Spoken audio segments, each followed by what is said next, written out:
साल जो आपने कतरने इकट्ठी कर करके रखी है, धागे इकट्ठे करके रखे हैं, ऐसे टूल्स इकट्ठे करके रखे हैं, बुकरम के टुकड़े इकट्ठे कर रखे हैं, छोटी-छोटी अगर आप हर बार भूल जाते हो कि किस दिन आपको अपनी सिलाई मशीन को तेल देना है, कब उसका रिपेयर करना है, मेंटेनेंस करना है, कब क्लीनिंग करनी है और साल में पूरे साल कभी भी आपकी मशीन परेशान करना शुरू कर देती है, अटकने लग जाती है, तो एक दिन आपके लिए बहुत ज़रूरी है जो कि आपको याद रखना चाहिए और वो दिन है दिवाली के अगले दिन, यानी कि गोवर्धन पूजा का दिन भी बोलते हैं कुछ लोग। और कुछ लोग जो औजारों से, टूल्स से, मशीनों का काम होता है, ऑफिसेज़ में जिनका काम होता है, वो इसे विश्वकर्मा जयंती के नाम से भी जानते हैं। वैसे तो तिथि के हिसाब से इस साल की जो विश्वकर्मा पूजा थी, वो थी 17 सितंबर को, लेकिन दिवाली के जो अगला दिन होता है, दिवाली के अगला दिन, क्योंकि दिवाली तक बहुत मार्केट्स में हर जगह बहुत गहमा-गहमी होती है, चहल-पहल होती है, आना-जाना लगा रहता है, ट्रैफिक जाम होता है, हर जगह मतलब बहुत चहल-पहल होती है। तो अगला दिन जो होता है थोड़ा-सा शांत होता है, अन्नकूट भी करते हैं उस दिन गोवर्धन जैसे मंदिरों के अंदर, और ऑफिसेज़ और कारखानों में उस दिन मशीनों की पूजा की जाती है। तो अगर आप पूरे साल भी भूल जाते हो ना, कि आपको याद ही नहीं रहता कि आप मशीनों को कब तेल दें, क्योंकि अभी मेरे पास पीछे कई कमेंट्स आए थे कि साल में कितनी बार तेल देना चाहिए, कि कैसे कब मशीन की कितना फ्रीक्वेंटली उसका ध्यान रखना चाहिए, कितना क्लीनिंग करना चाहिए। तो अगर आप पूरे साल अपनी मशीन का ध्यान नहीं भी रख पाते तो भी कोई बात नहीं, सिर्फ इस दिन अगर आप 15 मिनट या आधा घंटा निकाल करके अगर बॉबिन की क्लीनिंग कर ले, मशीन के अंदर सारे पुर्जे ब्रश से साफ कर ले, उसमें तेल दे दें,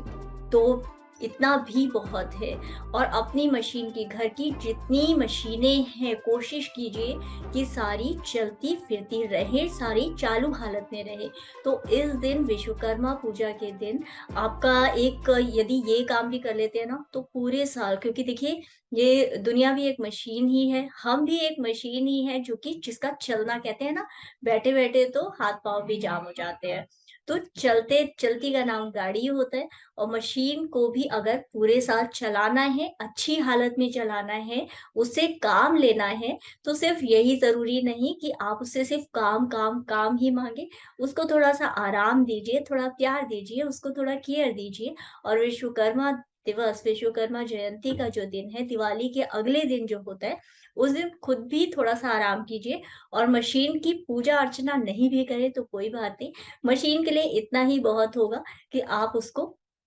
थोड़ा बहुत सार-संभाल कीजिए, बाहर से क्लीन कीजिए, अंदर से क्लीन कीजिए। अब एक सवाल आप लोगों का कुछ आता है कि मशीन का ये ऊपर वाला ढक्कन नहीं निकल रहा, पूरा का पूरा पार्ट नहीं निकल रहा, नीचे से नहीं निकल रहा, तो कैसे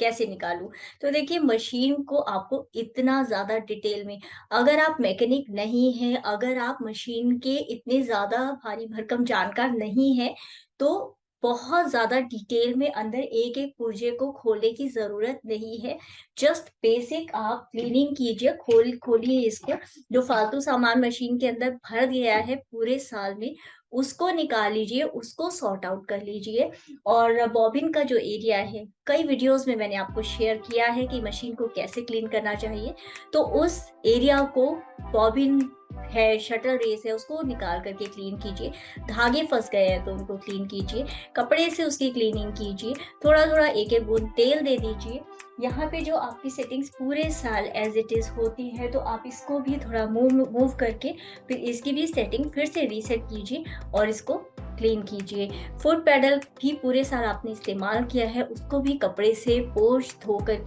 धो करके नहीं, सॉरी, आप उसको कपड़े से अच्छे से पोंछ करके, साफ करके आप उसको इस्तेमाल के लिए रखिए। आपका जो सिलाई का जितना सामान है, उसका भी आप उसको सेग्रीगेट कीजिए, जितनी, जैसे दिवाली में आपने पूरे घर की सफ़ाई के लिए पूरे आप कॉन्शियस थे, आपने पूरा ध्यान रखा था कि पूरे घर की सफाई हो, ताकि आपकी माँ लक्ष्मी आपके घर आए, आपको समृद्धि दे, पैसा दे, धन संपत्ति दे, सब कुछ दे। इसी तरीके से आप विश्वकर्मा वाला दिन एक स्पेशल अपने लिए रखिए, जिस दिन पूरे साल जो आपने कतरने इकट्ठी कर करके रखी है, धागे इकट्ठे करके रखे हैं, ऐसे टूल्स इकट्ठे करके रखे हैं, बुकरम के टुकड़े इकट्ठे कर रखे हैं, छोटी-छोटी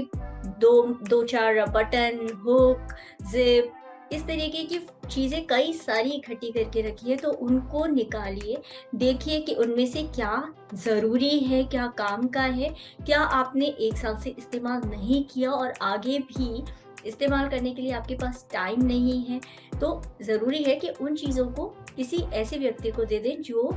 उन चीज़ों को इस्तेमाल करेगा या करेगी। अगर आपके इस्तेमाल का नहीं है, किसी और के इस्तेमाल का भी वो चीज़ें नहीं है, तो बहुत अच्छा रहेगा कि आप उन चीज़ों को किसी को ऐसे ही दे दें, या फिर काम की ही नहीं है तो फिर फेंक ही दें।